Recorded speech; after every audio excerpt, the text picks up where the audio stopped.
Great to see everyone. Just want to send all of our thoughts and prayers out to the Michigan family. Talked to Coach Harbaugh this morning.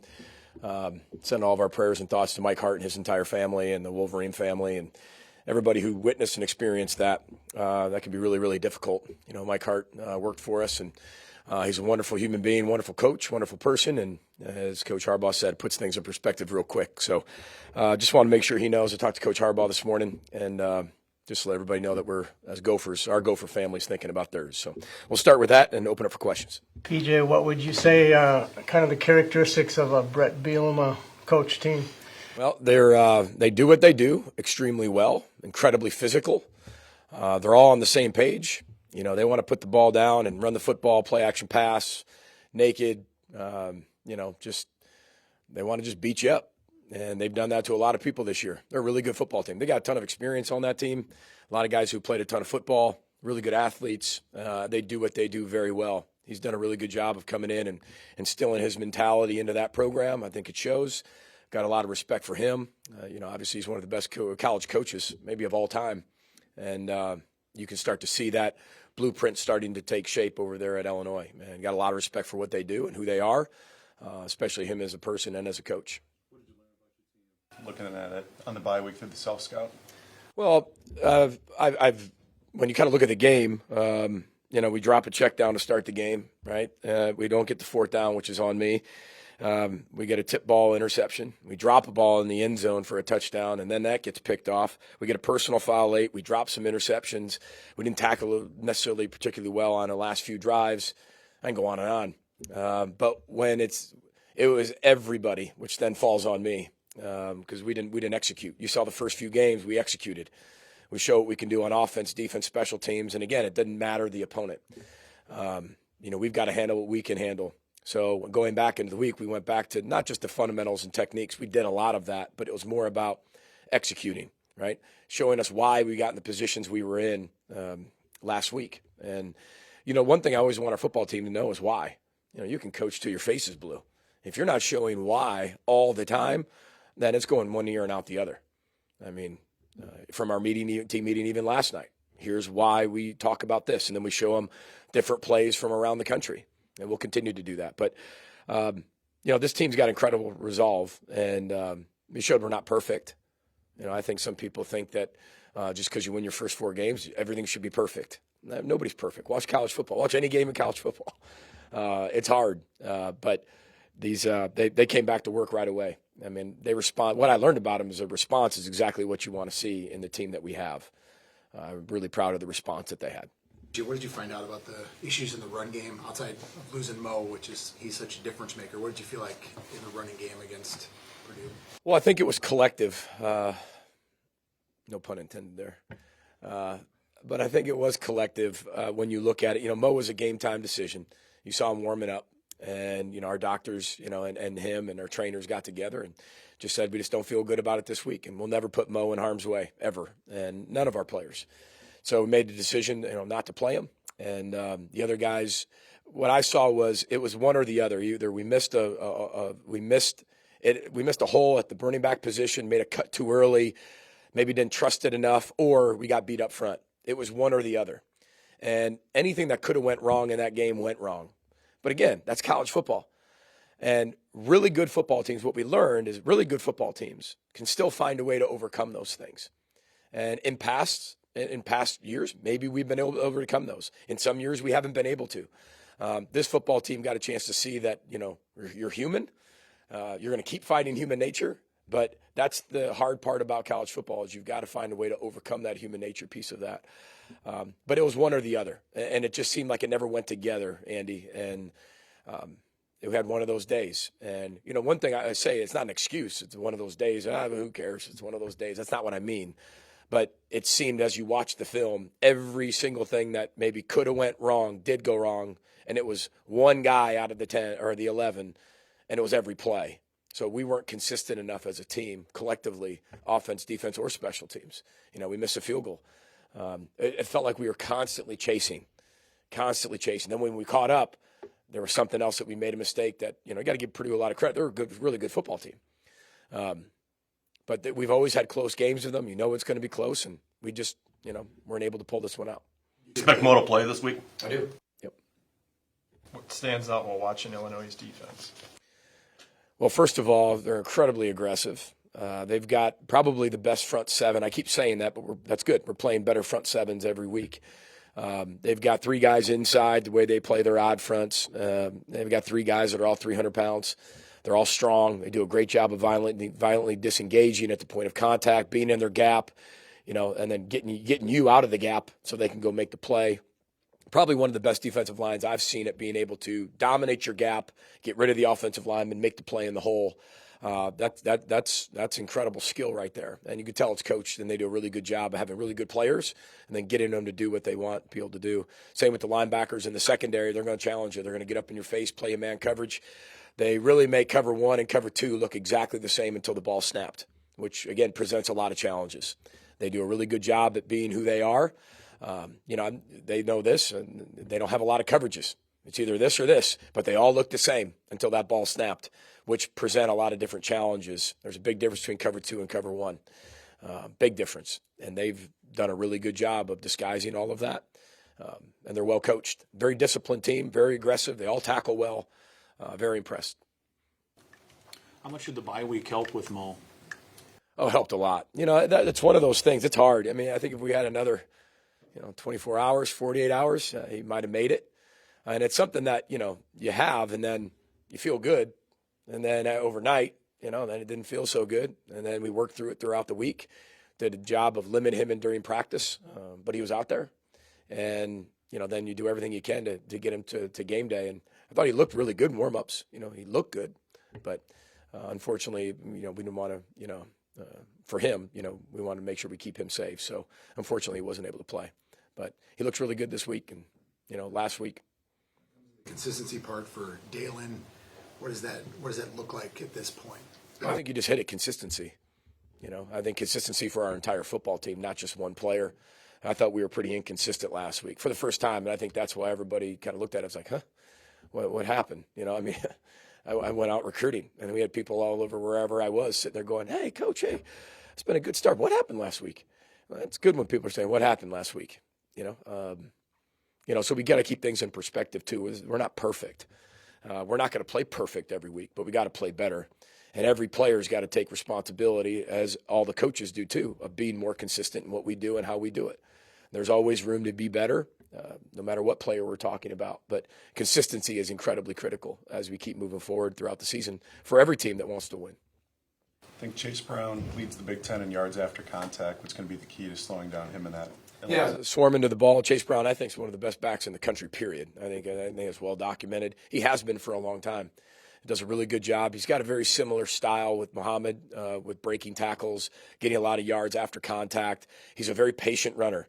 He'll stay behind his offensive line for a while and then pop out the other side.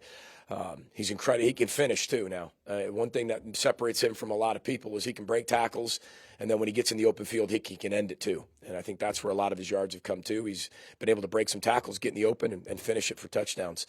But he's got great vision. He's really one of the best backs in the country, and continues to get better. Coach, is there any particular reason to think that Mo's injury may linger or may be more susceptible to re-injury? Well, we wouldn't put him out there if that was the case. We would have played him last week, but the bye week was, a great opportunity for him to have a, 7 to 10 day, 7 to 12 day type injury, allow him to have 3 full weeks of recovery. So that's all you can continue to do is, football's a violent game. People are going to get hurt. You know that. But you as a coach have to do everything you can to create an atmosphere of the ability for players to get healthy. And he's played a ton of football. It's not like we need Mo on every single down of every practice. He practices. He hates to not practice. But, we need to work on getting him to game day. And, and he's done a really good job of that. And but no, nothing would it's football. I can't sit there and promise you that. It could be something else. It's football. But I know our doctors and our medical staff have his health at the forefront of their mind always, and they're always going to protect him the best we possibly can. And but I don't see that being something that he's still fighting through the next time he goes on the field. From game planning and scouting, what's the biggest challenge from your perspective when you're not sure what quarterback you're going to be facing Saturday? You know, I think, but here's the thing, we don't know what quarterback we're going to face, right? Just like last week, we didn't know what quarterback we're going to face. But you have seen the backups in a lot of different games. When we played Purdue, we saw the backup play. If there's a drastic style of a drastic style of quarterback play in difference of how they play, then I think you have to scheme. If one's just a runner and the other's a passer, there could be a schematic difference that you have to be ready for both, and you have to scheme that part. If they're both pretty much pocket passers, then it just comes down to, okay, what do they do really well? But very similar to last week. I think 12 was a little bit more of a runner for Purdue, that if he was going to play, maybe we'd have a little bit more quarterback run in. But then you get down to your second quarterback, like, well, how much are they going to actually run him? Same thing with Illinois. We played against Arter before. I'm not sure if he's going to play or DeVito's going to play. One of those guys are going to play. But they have very similar styles. They're going to run their system, and I don't see it changing drastically. Are there going to be little nuances that maybe Art does a little bit differently? Sure. Do they have a week to prepare for that? Absolutely. Then just throw a backup in a game.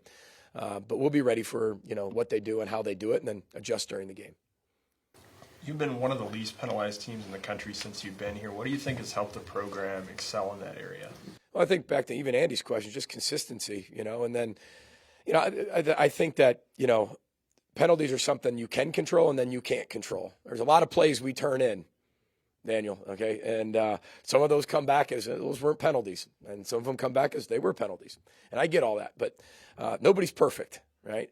But what we do is, how you do one thing is how you're going to do everything. So on the field, off the field, the way that we hold our players to a really high standard academically. That's just going to be our standard here. People get to choose if that's what they want. Socially, we hold our players to a high standard here. There's have to and want to have to match. Living a life of serving and giving, that's got to be something that interests you. And then football, we hold them to a high standard of how they play. We're a developmental program. So we get guys in here and we teach them the position, and we get them fundamentally sound and teaching them techniques and then develop them all through the program. I'm not saying that's the answer, because we could have a game where we have a lot of penalties. But our players, I want them if you're going to have a penalty, I want it to be a hustle penalty. I want it to be a howl penalty. I want it to be aggressive. But it's the other ones that hurt you. It's the undisciplined ones. It's the ones that are within your control. So we do everything we can to create an atmosphere at practice and off the field where we can challenge them and organize chaos to put them in positions where you're going to feel this way during the game and you still have to perform mentally. Because it's truly, I know it's a violent game, but it's more of a mental game than just a physical game, because your mind's got to tell your body what to do. So we've got to train them more mentally and emotionally to be really tough. And I don't mean macho tough. We talked about that before, with that control and that commitment and that challenge and that confidence and that consistency. That's tough. And, but every week's its own entity. I mean, you can be a least penalized team for 10 years, and then you can get a lot of penalties coming up.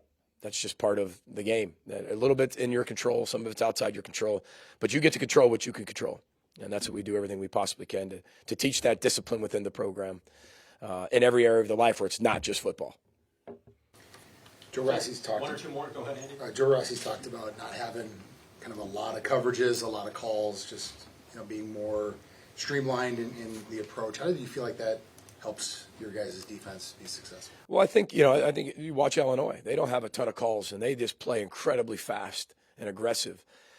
I think you can do that with a team that's played a lot of football. You can also do a team that's younger. It makes sense in both areas, right?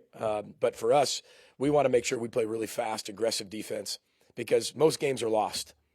And most games that are won are lost less than the team lost it, right? We want to do everything we can to win football games. And last week, we did not win the football game. We did not win 78%. So we lost the game. Purdue won the game, but internally, there were three things we always say that we need to win if we're to expect to win the game. We didn't win those three things. We didn't win the football game. So you get what you deserve. And we didn't deserve to win it. But when you're talking defensive philosophy, even when you look about before Coach Rossi even took over, the first thing he did was simplify everything we did, right? And as we've grown within our system, it's simple, but there's little small nuances now that are in it. It might look simple, just like Illinois. It might have two coverages, but there's a lot of little nuances in there that all they got to do is change it one little call, and it's completely different. So I think we're at that point, and I think it helps our players play really fast. We'll do two more. We'll go Ryan Burns and Mike Grimm. I see you rocking the Dinkytown Athletes polo. Why was that important to wear down here today? Supporting our student athletes, doing everything on our part legally that we possibly can, finding creative ways to do it. Our student athletes, this is what the whole University of Minnesota is all about. Our football program is about the student athletes, period. So anything we can do to support them as we keep moving forward through this new era of college football, we're going to do. Creatively, legally, and that's what we're going to do. So if it takes me running or wearing a polo to have our fans or donors or boosters or supporters want to help our student athletes, because that's not going away. That's the new part of college football. And, we need to be able to make people aware of it too. And if we can make, 3 more people aware of it today, then we're doing a positive thing for our student athletes, and we'll keep doing it. Mike Grimm. Daniel Jackson, now that he's healthy, has emerged. Can you take us kind of through his progress and development as a receiver? Yeah, I wish all of you got to see what I see on a daily basis, because I think he's made probably leaps and bounds, probably more progress than most players on this team in a very short amount of time. He's had some injuries that have kind of hurt him, here and there, that have taken him back off the field. You've seen a ton of progress. Even in training camp, he was blowing away training camp. From the few days he was hurt. But I think you're starting to see what type of player he can become. He's got a lot of years left, but he is a really dynamic player. But you talk about a guy who comes out to practice every day. He's got incredible short area burst. He's got great center of gravity. He's strong. He's powerful. And he's really worked on his game. And he's learned how to work on his game. I think like every player, you come here for high school, you're a really good high school player. You come in here and you probably have never been coached at this level or even practiced at this level. And it's a shock to your system. And you've got to get used to being coached, and you got to get used to failing, and you got to get used to every day you're going to come in here, and there's going to be something that we coach you on. I think a lot of people think as young players, as you come in here and you're like, all right, I did this, and I did this. Done. I should be good now. Well, you're going to come in tomorrow, and there's going to be this, and this. And then you're going to come in tomorrow, and there's going to be this, and this. That's part of our job as coaches. As Hugh McCutcheon always says, our volleyball coach, we're perpetually disappointed.